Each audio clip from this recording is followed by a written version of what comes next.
Welcome to the Sleep Dives channel. Right then, let's get straight into the next part of James Clear's workbook for Atomic Habits. We're about to pull back the curtain on 3 invisible forces that pretty much run our lives: the space we live in, the pull of our own cravings, and, maybe most importantly, the people around us. So I'm going to start with a question that might sound a bit radical. What if self-control isn't what we think it is? What if I told you that beating bad habits has almost nothing to do with being strong and having incredible willpower? What if the real secret is simply needing less of it to begin with? To really get our heads around this, we're going to look at a pretty amazing story that came out of the Vietnam War. And trust me, it completely turns our usual ideas about discipline and addiction upside down. Okay, so picture this. It's 1971. Lawmakers in the US get some news that just floors them. A full 20%, that's 1 in every 5 American soldiers serving in Vietnam, had become addicted to heroin. People were imagining this huge public health crisis about to unfold. But this is where the story takes a fascinating turn. Researchers followed these soldiers when they came home, and they discovered something that no one expected. Nearly 9 out of 10 of them just stopped, almost overnight. Now, this completely contradicted everything people thought they knew about addiction, so what on earth was going on? Well, here's the kicker.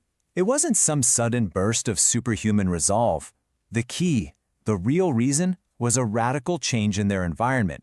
Think about it, all the triggers, the constant stress of war, the easy access to the drug, the friendships built around that habit, all of it just vanished. The cues were gone. And this brings us to this really important idea called cue-induced wanting.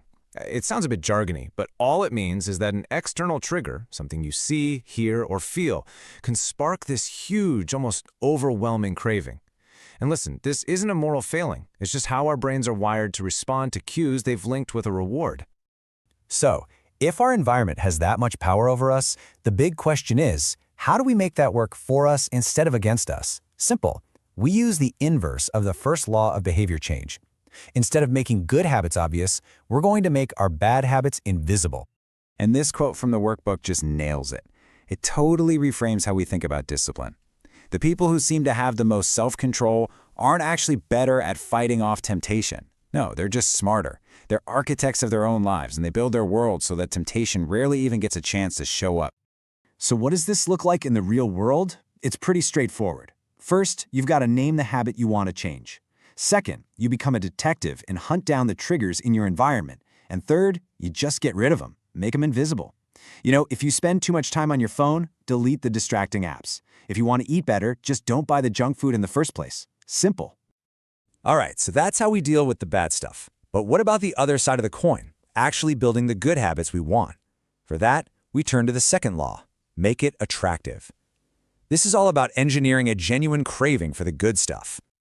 And to get this, we need a quick look under the bonnet at our brains. There's this little chemical called dopamine. Now, we often think of it as the pleasure chemical, but that's not the whole picture. The brain actually releases it when we anticipate a reward.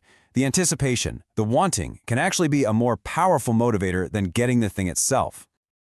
So how do we use this little brain hack to our advantage? With a brilliant strategy called temptation bundling. It's a really simple idea. You just pair an action you need to do with an action you really want to do. You're basically bribing yourself, using something you enjoy to pull you through something you don't. Here's how the formula works. Let's say you need to do your weekly exercise, but you want to listen to your favorite podcast. You just bundle them. The rule becomes, after my current habit, say finishing work for the day, I will do the habit I need, which is my 30-minute workout. And after I do my workout, I get to do the habit I want, which is listening to that podcast.